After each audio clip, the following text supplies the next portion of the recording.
저희 이야기 채널에 오신 걸 환영합니다.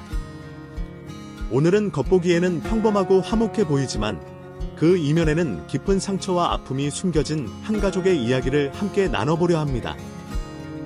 시집온 한 여성이 시누이로부터 받은 정신적인 상처, 그리고 그녀가 자신의 가정을 지키기 위해 얼마나 고군분투했는지를 따라가 보세요. 끝까지 함께 들어주시면서 주인공의 깊은 감정을 공감해 주시면 감사하겠습니다. 안녕하세요. 저는 아이를 키우고 있는 30대 중반의 여성입니다. 제 개인적인 신상이 드러나는 내용은 여기까지 하고 나머지 내용은 최대한 숨기도록 할게요. 오늘 제가 말씀드릴 이야기가 저희 집안도 상당히 예민한 이야기거든요. 그래서 사는 곳이라든지 직업이라든지 전부 가상으로 지정해서 사연을 설명하겠습니다. 왜 이렇게까지 저와 가족들을 숨기려는 건지 궁금들 하실 거예요. 그런데 아마 제 이야기를 듣게 되신다면 충분히 이해하실 거라고 생각합니다. 말끔하진 않지만 일이 해결된 지금도 조심스러울 수밖에 없는 일이거든요. 충격적이지만 저희 가족들에겐 안타까운 이야기이기도 하고요.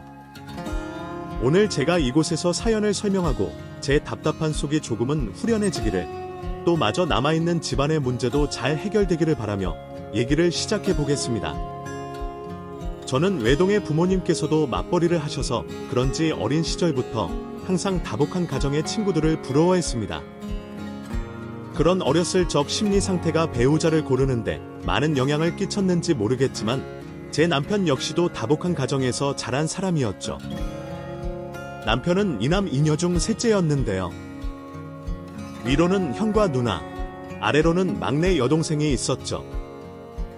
요즘 흔치 않은 다복한 집안의 며느리로 시집을 가려는 저를 보고 친구들은 얼마나 시집살이를 당하려고 그러는 거냐며 걱정했지만 친구들의 걱정과 달리 시댁 가족들과는 좋은 관계로 지내고 있었어요. 남편과 연애하는 동안 시댁 가족들과 이미 친해져 있었거든요. 나이가 어렸던 막내 시누이를 빼고 말이죠. 12살이나 어렸던 막내 시누이는 처음 봤을 때부터 저에게 호의적이진 않았습니다. 그땐 아직 중학교도 졸업하지 않은 나이였는데요. 한창 예민할 시기여서 그런지 막내 시누이는 저와 눈도 마주치지 않았고 인사도 하는 둥 마는 둥 했죠. 당연히 제가 어린 시누이에게 먼저 다가가려고 노력했습니다만 시누이는 항상 제 말을 무시하곤 했어요. 그래서 입시로 바쁜 시누이가 고등학교를 졸업하기 전까지는 목소리를 몇 번 들은 적이 없을 정도였죠. 그 당시에는 시누이가 그럴 수도 있다고 생각했어요. 시누이 나이도 어렸고 낯선 존재가 갑자기 친한 척을 하는 것도 불편할 수 있었겠죠. 그런 것들 전부 시간이 해결해 줄 거라고 생각했어요. 그런데 시누이는 생각이 조금은 자랐을 대학생이 돼서도 저에게 대하는 태도는 똑같았습니다. 그러면서도 굳이 저와 남편이 데이트할 때마다 쫓아와서는 모든 걸 즐기려고 했죠. 좀 심하게 말하자면 막내 여동생의 짓궂은 행동이라고 하기엔 너무 잦았고 너무 저희와 길게 같이 있으려고 했습니다. 제겐 눈길도 주지 않으면서 말이죠. 결국 참다 못한 제가 남편에게 이를 따지고 묻게 됐어요. 그러자 남편은 제게 미안하다며 시누이 대신 사과를 하면서도 자신과 시누이와의 관계를 이해해달라고 부탁했죠.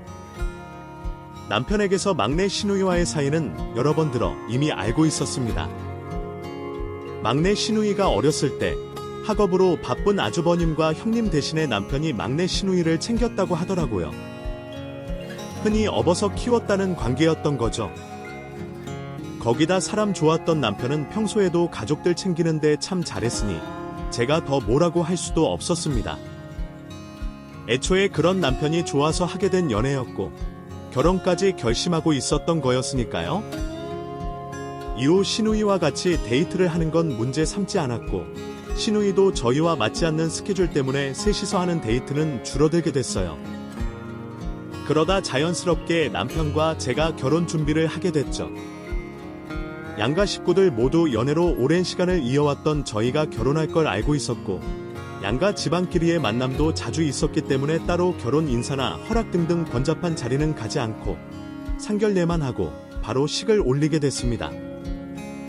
그런데 결혼식 날짜와 예식장 관련으로 시부모님과 얘기를 나누던 도중에 갑자기 막내 시누이가 울음을 터뜨렸어요. 오빠가 결혼한다는 걸 듣고 말이죠. 오빠 결혼한다고 뭐야? 왜 나는 몰랐어? 왜 내 허락 없이 결혼을 해? 시누이의 눈물에 가족들 모두 당황했지만 이내 당황스러웠던 감정은 웃음으로 변했습니다. 나이가 몇 살인데 아직도 애기처럼 저럴까? 민서야, 내가 이해 좀 해라. 오빠를 아빠처럼 생각해서 그래지. 오빠가 영영 결혼 안 할 줄 알았나 보다. 다들 민서 오늘 운 거 기억해라. 나중에 자기 시집 갈 때 어쩌나 보자. 자기 오빠 혼삿길 막는데 자긴 편하게 가면 안 되지. 안 그래? 어색해질 수도 있는 분위기는 다행히 웃음으로 넘길 수 있었고 그날 일 역시 우리들 모두에게 아무렇지 않은 기억으로 넘어갔어요. 그런데 그날 이후 시누이가 저에게 하는 행동과 태도가 달라져 있었습니다. 저를 한 가족으로 받아들일 수 없는 건지 아니면 오빠를 뺏었다고 생각한 건지 괜히 제 어깨를 부딪히고 째려보면서 마음에 안 든다는 걸 숨기지 않았거든요. 넘은 시누이가 어린애처럼 행동하는 게 어이없고 화가 났지만 내 시누이기에 이해하고 다가가려고 했습니다. 하지만 이번에도 시누이가 곁을 내주지 않았죠.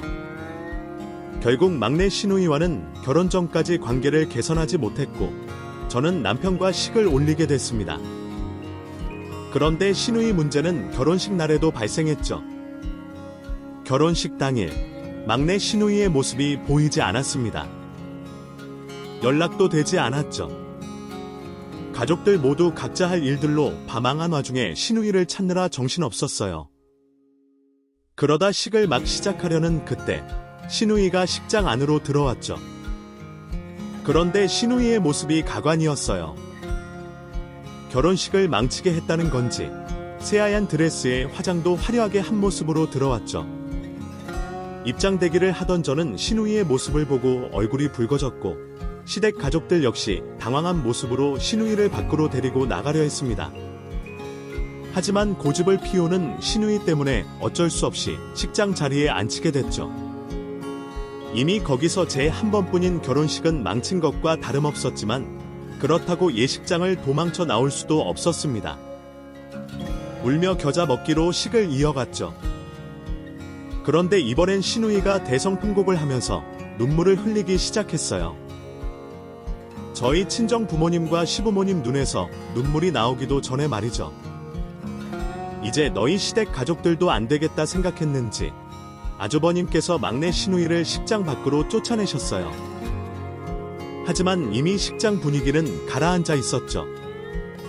하객들은 계속해서 수근거렸고 저와 남편의 얼굴에도 웃음기가 사라졌었습니다.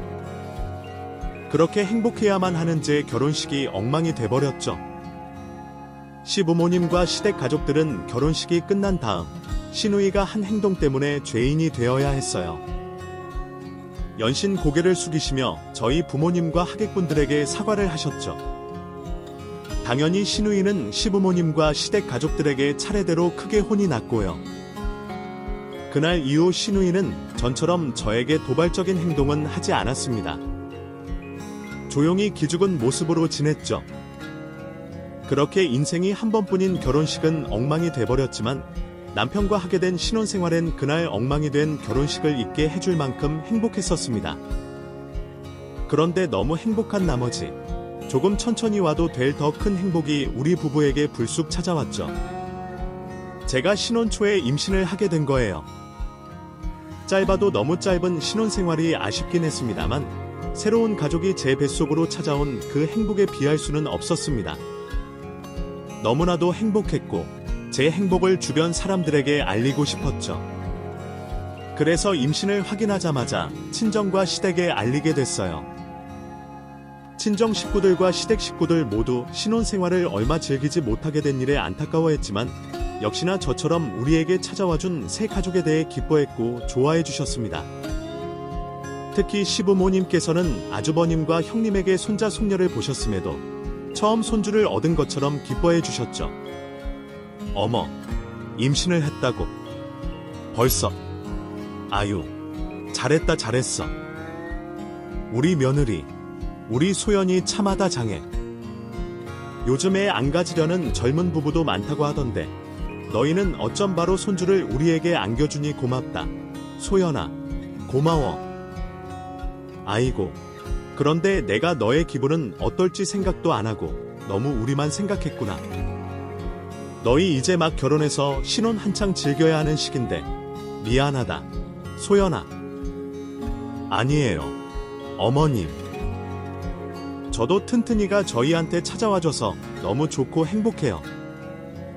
물론 신혼생활 좀 더 즐기지 못한 게 아쉽긴 한데 대신 튼튼이가 함께하는 더 행복한 생활을 빨리 만나게 됐잖아요. 저는 그게 더 행복하게 느껴져요. 아유, 그렇게 생각해주면 우리가 소연이 내게 너무 고맙지? 근데 튼튼이가 우리 손주 태명인가 보구나. 그렇지? 그러면 넌 튼튼이 무사히 낳기만 해라. 네가 낳기만 하면 우리가 다 키워줄 테니까. 그때 못 즐긴 신혼생활 즐기도록 하고. 어쨌거나 우리가 소연이 너한테 너무 고맙다. 정말 며느리로서는 우리 소연이가 최고다. 최고. 안 그래요, 여보? 당신은 그걸 이제 알았어. 아니, 난 진작에 알고 있었는데. 아니, 내가 말했었잖아. 민우가 소연이를 데려왔을 때부터 느낌이 왔었다고. 난 그때부터 우리 며느리가 최고라는 걸 알고 있었다고. 하아. 제가 몸둘 바를 모르게 칭찬해 주시고 기뻐해 주시는 시부모님 덕분에 좋은 의미로 고생했습니다. 그리고 그런 반응은 다른 시댁 가족들도 같았어요. 아주버님과 형님은 임신 축하 선물을 해주겠다며 제게 무엇이 필요하냐 물어봐 주셨고, 형님과 시누이는 벌써부터 임신으로 고생할 제 걱정을 해주며 어떻게 도움을 줘야 할지 대책을 세우고 있었죠. 다들 우리 부부의 임신을 진심으로 축하해주고 있어서 너무 고마웠어요. 그런데 이번에도 딱 한 사람이 우리를 축하해주지 못하겠다는 표정으로 있었습니다. 막내 시누이였죠. 어두운 표정의 막내 시누이를 보면서 불안함을 느낄 수밖에 없었습니다. 결혼식이 있었던 날 그 소동을 일으켰으니 이번엔 또 무슨 짓을 일으키지는 않을까 걱정이 됐거든요. 그래서 웃고 즐기는 시댁 가족들 틈에서 시누이 눈치를 계속해서 보고 있었죠. 하지만 걱정과 달리 막내 시누이는 어떤 소동도 일으키지 않았고 오히려 그날 이후로 저에게 다가오려는 모습을 보였어요. 낯설게 말이죠. 언니, 몸은 좀 괜찮아요? 네. 저요. 네. 괜찮아요.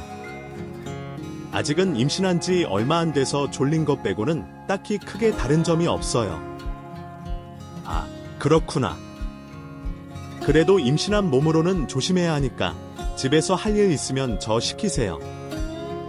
아까도 가족들이 잠깐 나간 사이에 언니가 설거지 하셨던데 그런 건 제가 해도 되니까 그냥 두세요. 아, 아니에요. 아직은 그 정도로 조심할 필요는 없어서요. 오히려 무리하지 않는 선에서 몸을 좀 더 움직여야 좋다고 하더라고요. 신경 써줘서 고마워요, 아가씨. 고맙긴요. 제가 도운 것도 없는데요. 그나저나 언니, 이제부터 저한테 편하게 하세요. 나이로 보나 관계로 보나 제가 언니보다 아랫사람이니까요. 물론 언니가 왜 저를 불편하게 생각하고 어려워하는지 알고 있어요. 제가 지금까지 한 행동들이 있었으니까. 언니도 제가 불편하겠죠. 그런데 저 이제 좀 달라졌어요. 이젠 저도 언니랑 한 가족으로서 잘 지내고 싶거든요. 갑자기 이유도 없이 이런 마음이 든 건 아니고요. 언니 뱃속에 아이가 생겼다고 하니까 가족이 돼서 이게 뭐 하는 짓인가 싶더라고요. 나중에 태어날 조카 얼굴 보기도 민망하고 또 이젠 어리다고 이해받을 수 있는 나이도 아닌데. 그래서 언니와의 관계를 회복하고 싶었어요. 제가 앞으로 정말 잘할 테니까 이전까지 일은 용서해 주시고 우리 잘 지내봐요. 예상치도 못한 시누이의 말이었지만 영 이해가 안 되는 것은 아니었습니다. 저 역시도 아이를 가졌다는 한마디의 마음가짐이 많이 변해 있었거든요. 그러니 막내 시누이 입장에서도 이제는 한 아이의 엄마가 되는 제가 제 자식의 고모가 되는 자신이 좀 다르게 느껴졌겠죠. 그래서 시누이 말처럼 우리의 관계를 좋게 만들려고 노력을 하는구나 생각했습니다. 저야 환영할 만한 일이었으니 예전 일을 가지고 문제 삼고 싶지 않았고 그날 바로 시누이와 가깝게 지내자고 했어요. 그날 이후 저와 막내 시누이의 관계는 시댁 가족들도 놀랄 만큼 급격하게 가까워졌습니다. 저도 처음에는 서로 대면대며 하게 지낸 기간이 있었으니 시누이와 가까워지는데 시간이 꽤 오래 걸릴 줄 알았어요. 그런데 자신의 언니, 오빠들에게 하는 것보다 더 살갑게, 더 친근하게 대해주는 시누이의 행동으로 금방 친하게 지냈죠. 그 당시 시누이는 저희 친정엄마보다 더 저를 챙겨줬습니다. 임신한 제 몸을 챙겨주는 건 물론이고 뱃속에 있는 조카까지 무척이나 신경 써줬죠. 언니, 이거. 어머, 이거 내가 먹고 싶다던 빵집 빵이네. 고마워, 민서야. 근데 여기까지 언제 갔다 온 거야? 친구들이랑 놀러 갔었어. 아니요. 언니가 먹고 싶다고 하길래 내가 드라이브도 할 겸 겸사겸사 내려가서 사왔어요. 나 때문에 거기까지 다녀왔다고. 미안해서 어떡해. 난 그냥 다른 뜻 없이 말한 건데. 언니, 미안해하지 않아도 돼요. 갈 일이 있어서 겸사겸사 그쪽으로 들린 거예요. 그리고 저도 빵 좋아하잖아요. 이 벌이 처음이 아니니까 미안해서 그렇지? 저번에도 내가 지나가는 말로 먹고 싶다고 했더니 강원도까지 가서 음식 사왔잖아. 민서야, 이렇게까지 안 해도 돼. 나 주말엔 너희 오빠랑 여기저기 다니면서 하고 싶은 거, 먹고 싶은 거 전부 다 하고 있으니까. 너 공부하기 바쁘고 놀기 바쁜 시기에 나까지 챙기지 마. 내가 언니 챙기는 게 좋아서 하는 거니까 너무 신경 쓰지 마요. 과거 저에게 까칠하게 굴었던 모습을 상상할 수 없을 정도로 제게 잘하는 시누이를 보며 참 고마웠습니다. 고마운 마음만큼 저도 시누이에게 잘하려고 했죠. 그럴수록 시누이는 더 저에게 잘해주려고 했고요. 그러다 보니 시누이가 저에게 잘해주려는 마음이 지나쳤죠. 때때로 위험한 일들도 몇 차례 있었습니다. 언니, 몸 괜찮아요. 아까 급하게 먹은 것도 아닌 것 같던데 왜 체했지? 꼭꼭 씹어 먹어도 가끔 소화불량이나 체해. 걱정할 만큼 큰일 아니니까 너무 걱정하지 마. 근데 그건 뭐해? 이거 제가 매실액에 탄산수 탄 거예요. 언니가 체했을 때 매실액 탄다고 하길래 거기에 탄산수를 타봤어요. 검색해보니까 탄산수는 임신 중에 먹어도 문제 없다고 하더라고요. 여기요. 고마워. 우리 민서가 내 오빠보다 낫다. 어디? 그럼 맛 좀 볼까? 근데 이거 먹던 컵이니? 아니요. 새 건데. 여기 뭐가 있는데? 이 하얀색이 뭐지? 민서야, 혹시 너 여기 알약 넣었니? 네. 소화제가 있길래. 그건 오빠 소화제일 텐데. 내가 먹는 건 따로 있는데 다 떨어진 상태라 없거든요. 그리고 오빠 건 임산부가 먹으면 안 되는 거라서 내가 먹으면 안 돼. 그런데 이거 그 소화제도 아닌 것 같은데. 혹시 뭐 넣었니? 소화제 옆에 있던 건데. 소화제 옆에 그럼 이거 아스피린이구나. 그렇네. 이거 아스피린이네. 먹기 전에 봐서 다행이다. 민서야, 네가 임신에 대해서 잘 모르니까 실수한 것 같은데 임산부는 아무 약이나 먹을 수 없어. 소화제도 특정 성분이 있으면 태아한테 위험하거든. 특히 아스피린은 조심하라고 의사 선생님께서 말씀하셨고 내가 먹기 전에 확인해서 다행이다. 죄송해요. 제가 뭘 모르고. 괜찮아. 알고 그런 것도 아닌데. 나도 임산부 되기 전에 이렇게 안 되는 게 많은 줄 몰랐어. 아무래도 신우이가 뭘 잘 모르다 보니 임신 중에 섭취하면 안 되는 음식이나 약을 권하는 경우가 종종 있었습니다. 또 제가 확인하지 않고 섭취하면 모르고 먹었을 상황이 대부분이었죠. 그래도 저를 생각해서 한 행동이지 아기를 위해서 한 행동은 아니었기 때문에 웃으면서 넘어갔고 저를 챙겨주는 마음에 고마워하려고 했습니다. 그렇게 저와 신우이는 좋은 관계를 계속 이어나갔고 제가 휴직을 하고 나서는 더 가깝게 지내게 됐죠. 그러던 어느 날 신우이가 며칠을 제 앞에서 무슨 할 말이 있다는 것처럼 있었습니다. 제게 곧 말을 하겠거니 싶어서 먼저 얘기를 해주길 기다리고 있었는데 끝까지 말을 하지 않는 거예요. 그래서 제가 먼저 물어보게 됐죠. 그랬더니 신우이는 몇 분 동안 말을 꺼낼 듯 말 듯 고민하다가 이내 결심이 섰다는 듯 아주 어렵게 말을 시작했습니다. 그런데 첫 마디부터가 충격적이었어요. 새언니, 오빠한테 유산했다고 해요. 언니 뱃속에 아이 낳으면 나중에 달아나고 싶어도 달아날 수가 없어요. 발이 무기게 된다고요. 제가 진짜 오빠의 실체를 알려드릴게요. 그러니까 제발요. 민서야, 진정 좀 해. 그리고 유산을 하라니. 그게 무슨 말이? 또 오빠가 왜? 오빠가 뭘 했는데? 언니, 이제부터 마음 단단히 먹어야 해요. 진짜 충격적인 이야기가 될 테니? 우리 오빠, 여자 있어요. 지금도 있고, 언니랑 연애할 때도, 결혼하고 나서도 계속 여자를 바꿔서 만났다고요. 언니, 저랑 처음 만났을 때 기억해요. 제가 처음부터 언니 무시했잖아요. 그리고 그때부터 몇 년간 언니를 투명인간 취급했고 결혼하고 나서도 최근까지 언니한테 차갑게 대했던 거 전부 오빠 실체를 알았기 때문이에요. 오빠가 다른 여자 만나는 걸 알면서 행복해하는 언니를 어떻게 똑바로 쳐다볼 수 있겠어요. 그런데 언니가 임신했다는 소식 듣고는 혹시 오빠도 변하지 않을까 기대했어요. 왜? 그 남자들한테 자식은 다른 의미로 받아들여진다고 하니까. 그리고 오빠 몰래 뒤를 캤을 때도 더는 다른 여자를 만나지 않는 것 같아서 안심했고요. 그런데 아니었어요. 오빠, 지금도 여자 만나고 있다고요. 오빠 절대 변하지 않을 사람이에요. 오빠랑 연결된 건 전부 다 끊고 이혼해야 한다고요. 그러니까 그 뱃속 아이도 언니를 위해서 떼야 한다고요. 남편이 저와 만났을 때부터 계속 바람을 피웠다는 신우이의 그 말을 믿을 수가 없었습니다.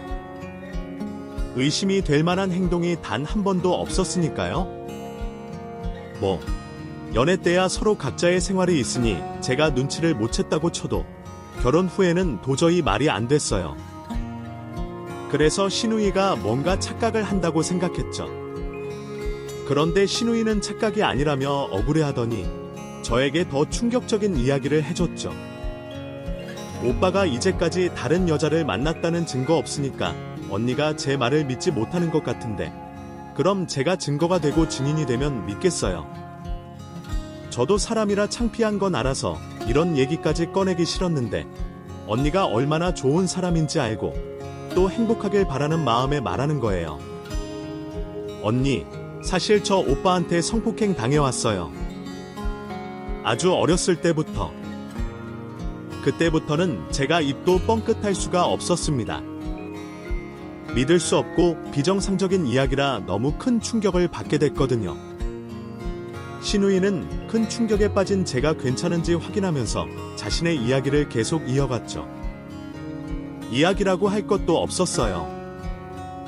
아주 어렸을 적부터 오빠가 자신에게 짧은 성적 접촉을 해왔고 나중에 청소년이 됐을 때부터는 그 행동이 단순 접촉뿐만 아니라 스킨십으로 이어졌다고 했죠. 그리고 계속해서 반복되었다고 합니다. 가족들에게 이 사실을 알리고 싶었지만 증거가 남지 않았던 행동에 자신만 이상한 사람으로 몰릴까 싶어서 말을 꺼낼 수 없었다고 했어요. 나중에 휴대폰이나 카메라로 증거를 남길 수 있게 됐을 땐 가족들의 시선과 사회적인 시선이 걱정돼 숨겼다고 했죠. 그래서 지금까지 오빠의 실체를 알면서도 입을 다물고 있었다고 했습니다. 이제 제 말을 믿겠어요?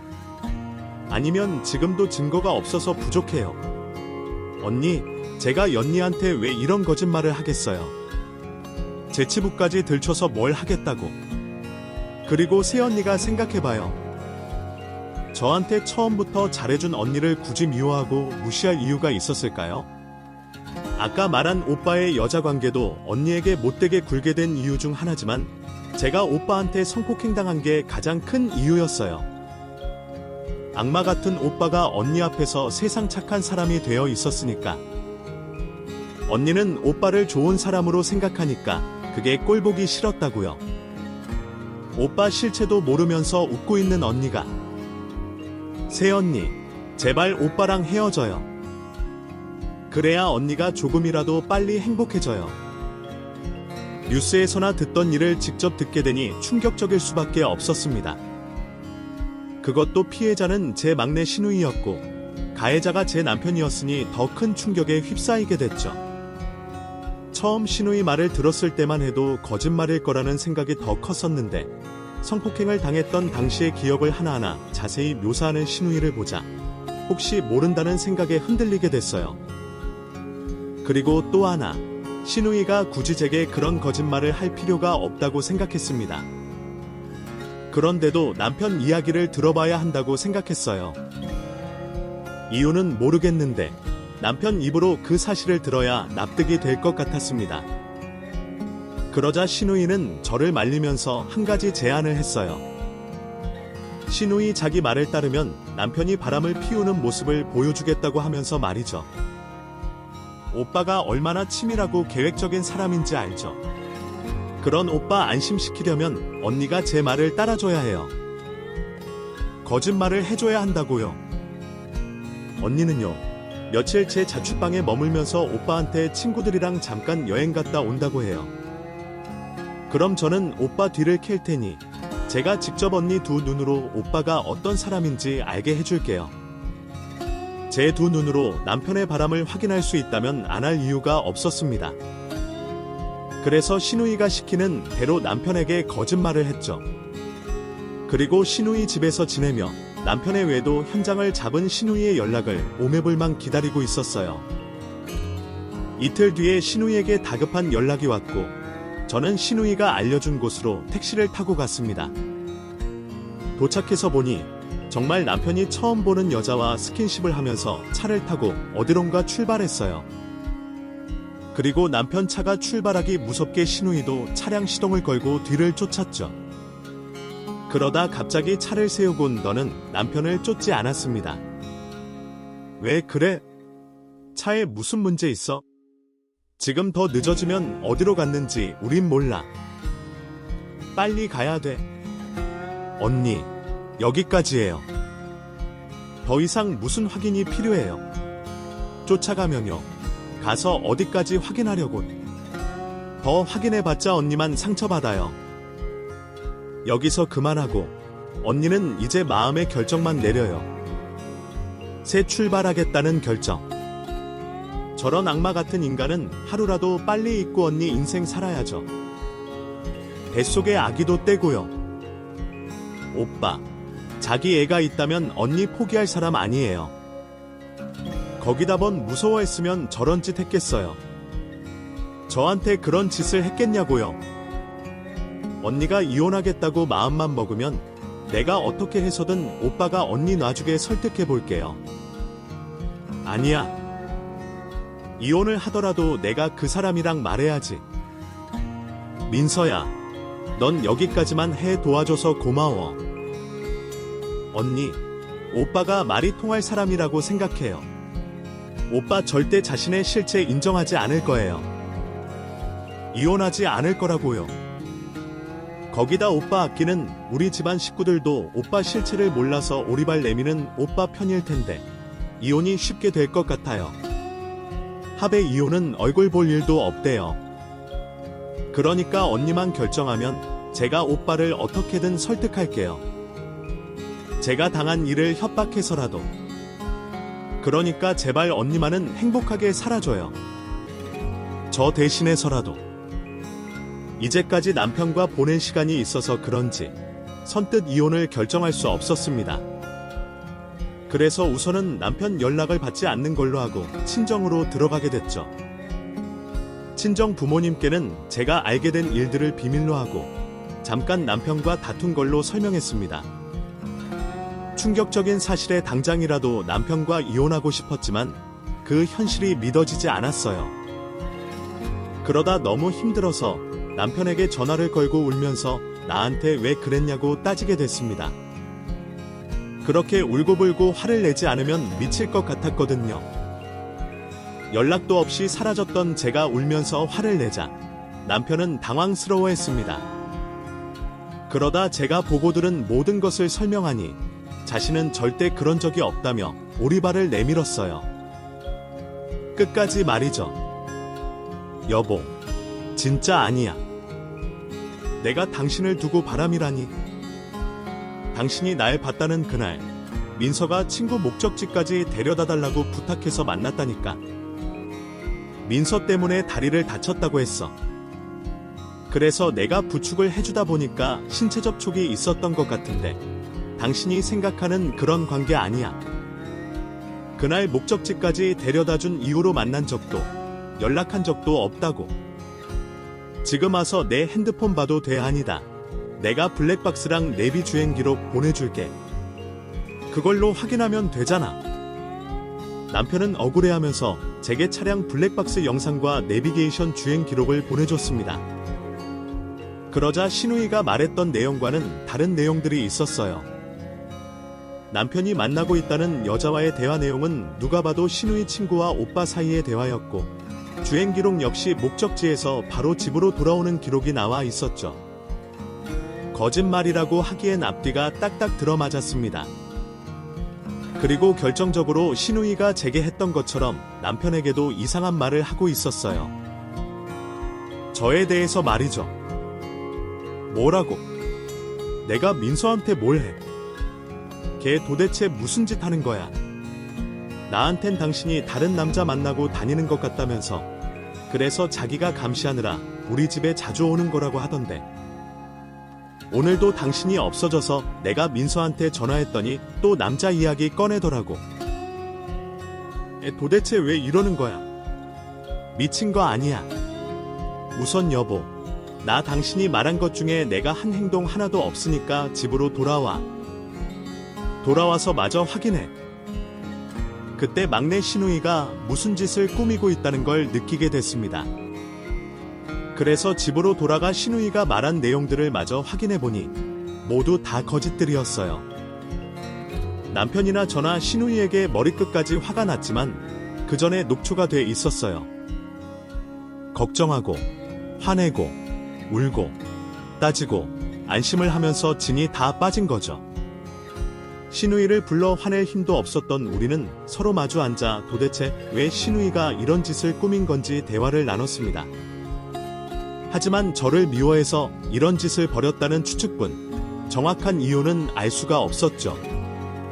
또 이런 짓을 벌일 만큼 왜 저를 미워하는지 그 이유를 알고 싶었습니다. 사실대로 말하라고 말할 신우이가 아니었으니 다른 방법은 없나 생각 중이었는데 남편이 한 가지 계획을 말했어요. 잘하면 신우이의 속마음을 알 방법이 있다면서 말이죠. 별건 아니었어요. 남편이 신우이를 밖으로 불러내고 제가 신우이네 집안으로 들어가 이번 일을 꾸미고 저를 미워하는 이유를 찾아보는 거였죠. 남편 말로는 신우이가 일기장과 다이어리를 하루도 빠짐없이 쓴다고 했거든요. 그런데 그 다이어리와 일기장을 엄청 소중히 생각해서 다른 사람은 절대 못 보게 한다고 했습니다. 시댁에서 자취방을 구해서 나갈 때도 그 많은 양의 일기와 다이어리를 굳이 가져갔다고 했죠. 아마 그 안에 저에 대한 이야기가 남아 있을 거라고 했습니다. 남편은 저와의 갈등을 거짓으로 지어내어 신우이를 불러냈고 그 사이 저는 신우이 집으로 들어가게 됐어요. 그리고 온 방을 뒤져 일기장과 다이어리를 찾게 됐고 빠르게 훑어봤습니다. 저를 처음 만났을 때부터 시작해서 말이죠. 그리고 저와 남편이 예상하던 것보다 더 충격적인 사실을 알게 됐어요. 신우이가 저를 왜 미워하는지, 왜 이런 짓을 꾸몄는지는 물론이고, 그 외 우리가 알지 못했던 상황들까지 모두 말이죠. 신우이가 자기 친오빠인 제 남편을 이성적으로 좋아하고 있었습니다. 사랑한다고 적혀져 있었죠. 일기장과 다이어리에는 남편을 이성적으로 생각하는 내용과 단어들이 무수히 많이 적혀져 있었습니다. 그리고 남편과 연애하고 결혼한 저를 원색적으로 미워하고 원망하는 내용의 글도 적혀져 있었죠. 오빠를 좋아하는 마음이 좀 과해서 적은 글이 아니었어요.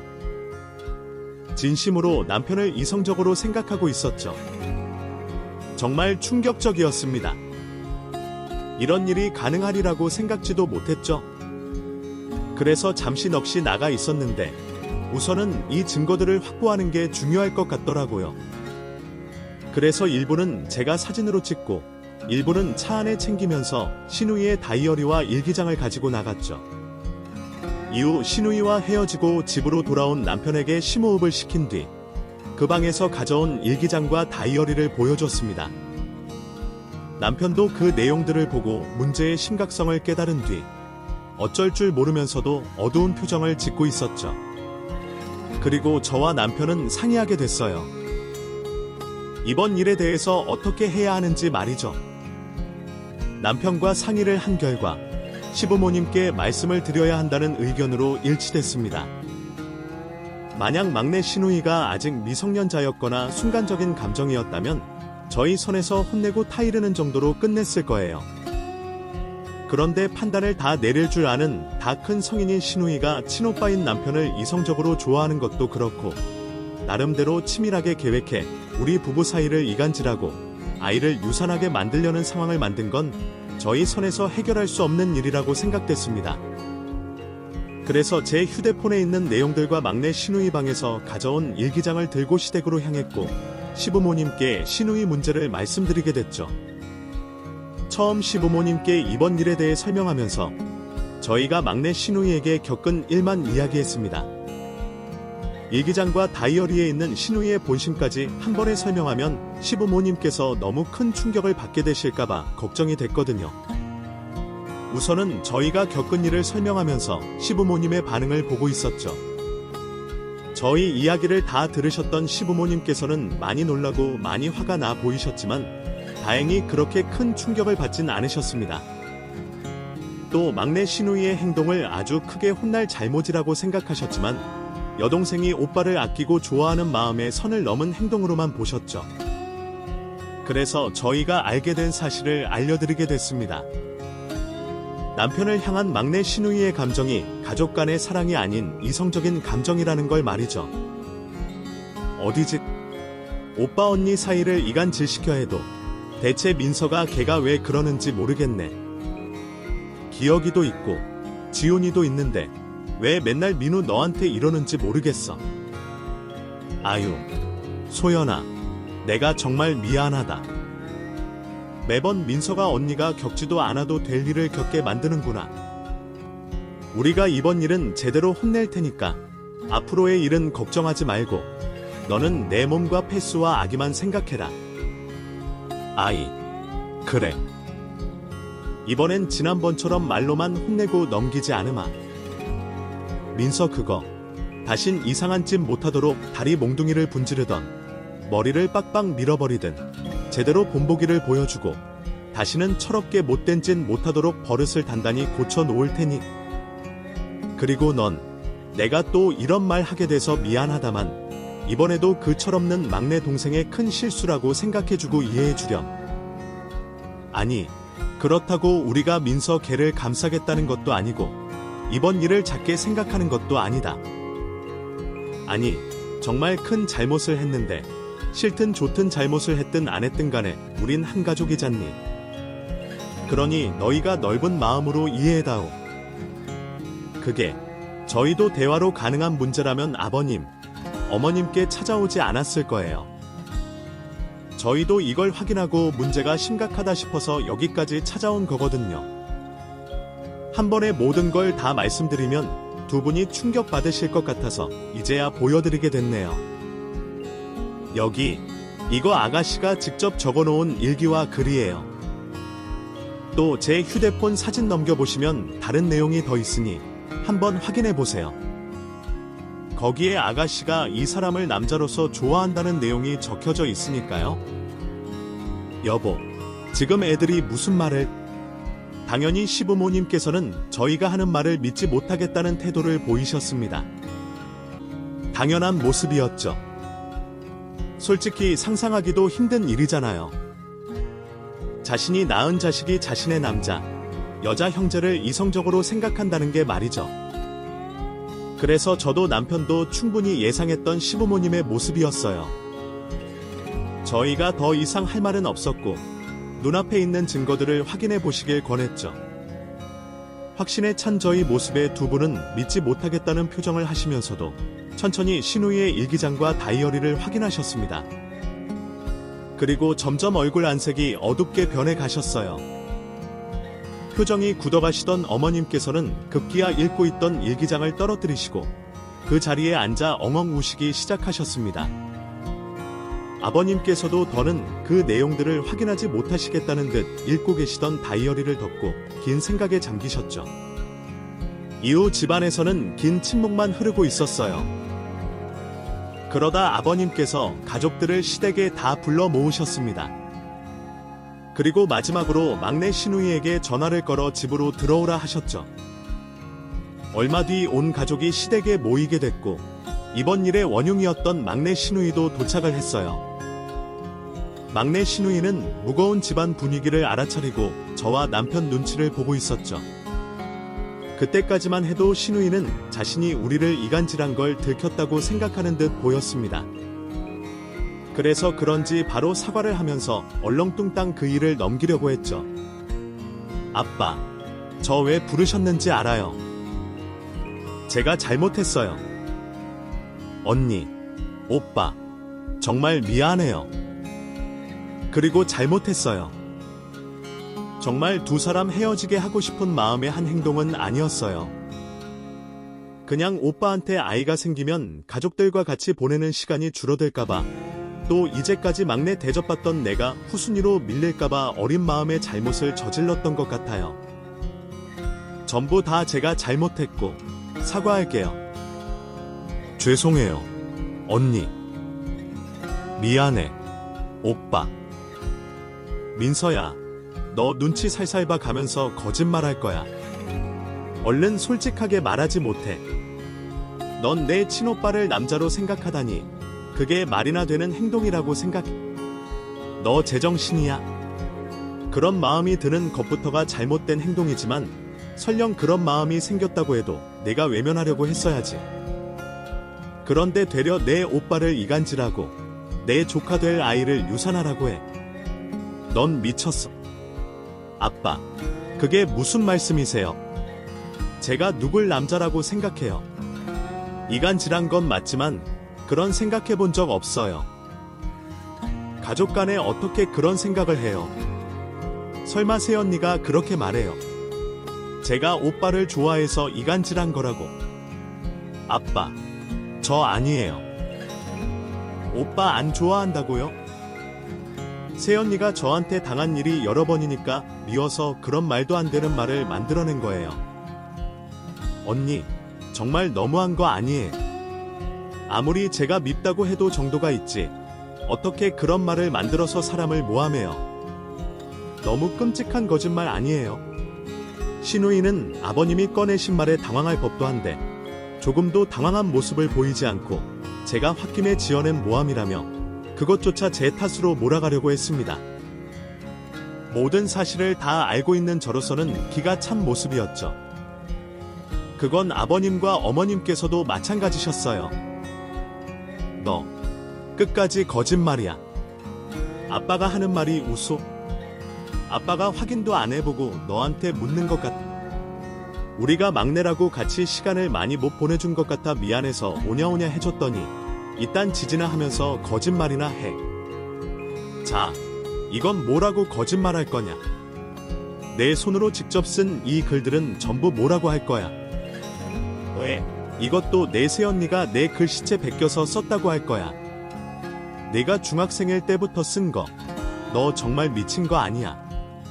한 핏줄, 한 배에서 태어난 가족을 좋아한다는 게 말이 돼? 아니, 마음이 간다고 백번양보에서도 잘못된 걸 안다면 가족들에게 도움을 요청했어야지. 병원에 가든, 딴 방법을 쓰든 문제를 해결할 생각을 해야지. 계속 내 친오빠를 좋아하는 게 말이 되냐고. 거기다 내 언니 되는 사람을 괴롭히고 유산시켜서 이혼까지 하게 만들려고 해. 너 제정신이야? 아이고, 민서야. 너 도대체 왜 그러는 것? 너 정말 어쩌려고 이래? 엄마, 어떻게 살아가라고 이러는 거냐고. 우리가 뭘 부족하게 해줬다고 이래?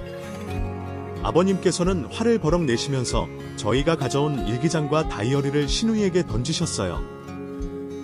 어머님께서는 바닥에 주저앉아 우시면서 괴로워하셨죠.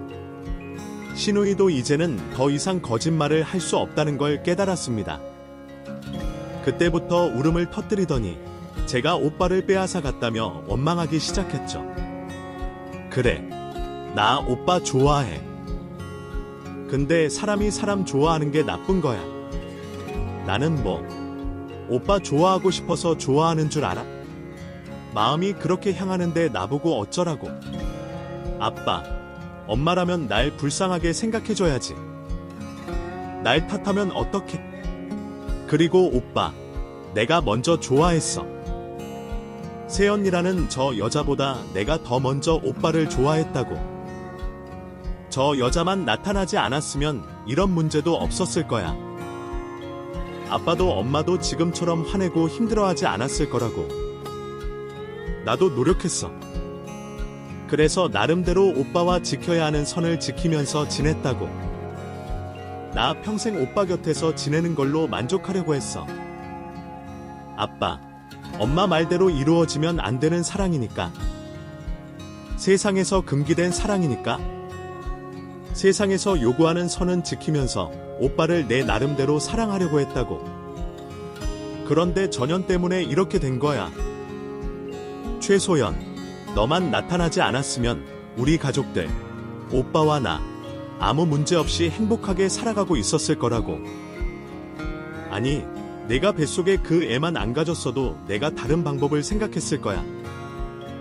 두 사람 조용히 각자 인생 새로 출발할 수 있게 이혼시켰을 거라고. 그럼 우리 가족도, 오빠도, 나도 행복하게 지냈을 텐데. 그 뱃속에 그 애 때문에 내가 조급해져서 이렇게 모든 일을 망친 거라고. 그 애가 이 세상에 나오면 오빠를 영영 빼앗기게 되니까? 드디어 신우이 입에서 저와 남편을 이간질한 구체적인 이유가 나왔습니다. 일기장과 다이어리에도 적혀있지 않아 가정만 하고 있던 그 이유가 말이죠. 저와 남편 사이에 생긴 아이로 인해 더 단단하게 굳어질 우리 부부의 사이가 겁이 났다고 합니다. 그렇게 되면 어떤 식으로든 우리 두 사람의 사이로 비집고 들어갈 수 없게 되고 영영 오빠를 저에게 빼앗긴다고 생각한 거죠. 그래서 저와 남편 사이를 이간질한 거였어요. 자신 역시도 어설프고 금방 들통날 수 있는 거짓말이라는 걸 알았지만 곧 태어날 아기로 마음이 조급해져 우리 부부를 이간질하기 전에 했었던 행동들도 스스로 실토했습니다. 전 오히려 그 내용이 더 섬뜩하고 소름 돋았는데요. 막내 신우이가 임신한 저에게 잘해주는 시기가 있었잖아요. 그때 단순한 실수라고 생각했던 신우이의 찝찝한 행동들이 사실은 제 뱃속 아이를 떨어뜨리기 위한 행동이었다고 했습니다. 음식에 약이나 술을 탔던 것과 실수인 척 저를 밀었던 것 모두 말이죠. 어떤 식으로든 아이를 잃게 되면 저와 남편 사이에 불화가 생길 것이고 그때 신우이 자신이 나서서 우리 두 사람의 관계를 완전히 끝내겠다는 심산이었다고 했어요. 그 이야기를 듣는 순간 아찔했습니다. 또 혹시라도 뱃속 아이가 그 이야기를 듣게 될까봐 제 귀도 막고 배도 감싸려고 했죠. 제가 첫 임신이라 조심한다고 신우이 행동 하나하나를 들여다봐서 다행이었지. 잘못했다간 아이를 잃을 수도 있는 일이었으니까요. 그 기막힌 소리에 저뿐만 아니라 우리 가족들 모두가 경악을 금치 못했습니다. 아무리 가족 간이라고 하지만 절대 용서할 수 없는 행동을 했었던 발언이었으니까요. 그 이야기를 듣고 흥분하신 아버님께서는 자리를 박차고 일어나시곤 화장실에서 바리깡을 들고 오신 다음 시누이가 저항을 하기도 전에 시누이의 머리카락이 뜯기든 말든 신경 쓰지 않으시고 난도질하듯이 밀어버리셨죠. 그리고 아버님께서 성난 목소리로 앞으로의 계획에 대해서 설명을 하셨습니다. 민서야, 너 이제 우리들 없이 집 밖으로 한 발자국도 못 나간다. 그 말은즉 이제부터 집으로 들어와서 살 거란 소리야. 짐은 오늘 내일 중으로 정리해서 우리가 가져올 테니까 그런 줄 알아. 그리고 대학도 휴학할 거다. 지금 대학 따위는 문제가 아니야. 지금은 치료가 가장 중요하고 우선이지. 네가 내 연니한테 그런 짓만 안 했어도 이렇게 강제적으로 치료받게 하지는 않았을 거다. 그런데 널 이대로 자유롭게 놔뒀다가는 무슨 짓을 벌일지 모르니까 안 되겠어.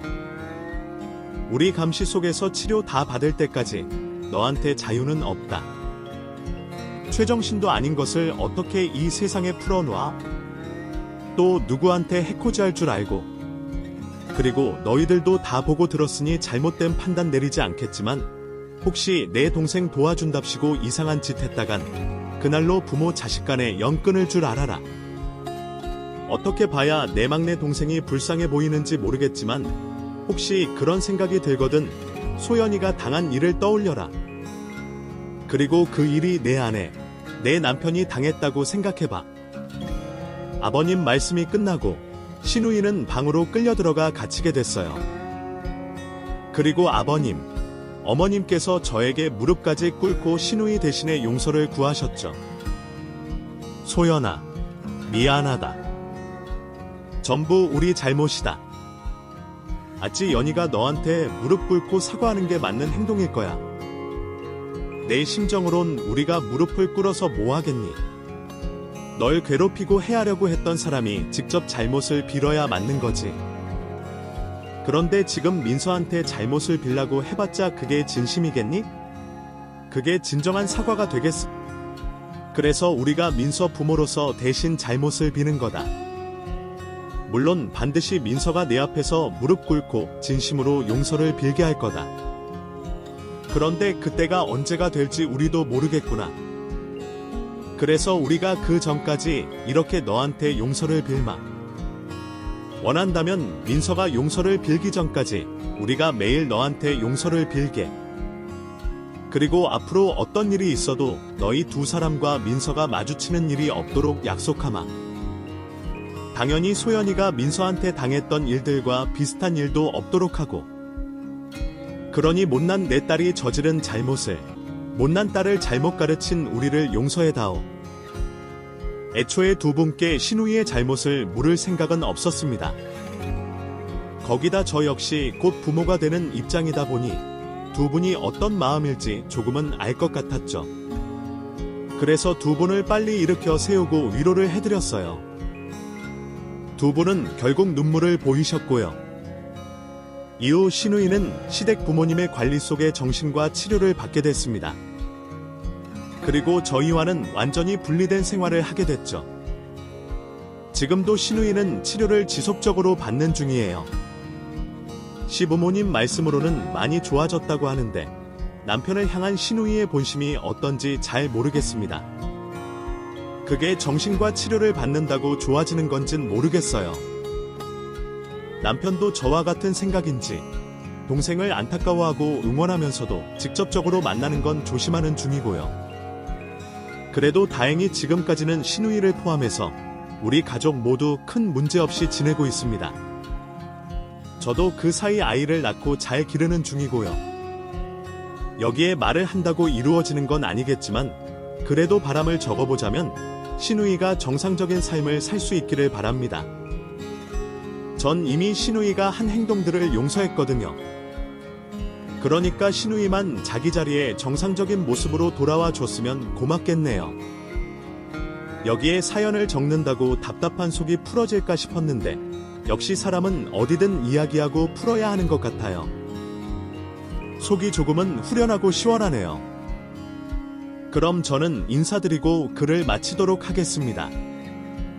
읽어주셔서 감사합니다. 끝까지 이야기를 들어주셔서 진심으로 감사드립니다. 쉽게 말할 수 없는 상처들, 그리고 오직 공감과 이해를 통해서만 치유될 수 있는 아픔들이 있습니다. 이 이야기가 당신의 마음에 닿았다면 좋아요, 구독, 그리고 공유로 따뜻한 감정을 더 많은 분들과 함께 나눠주세요. 다음 이야기에서 다시 찾아뵐게요. 감사합니다.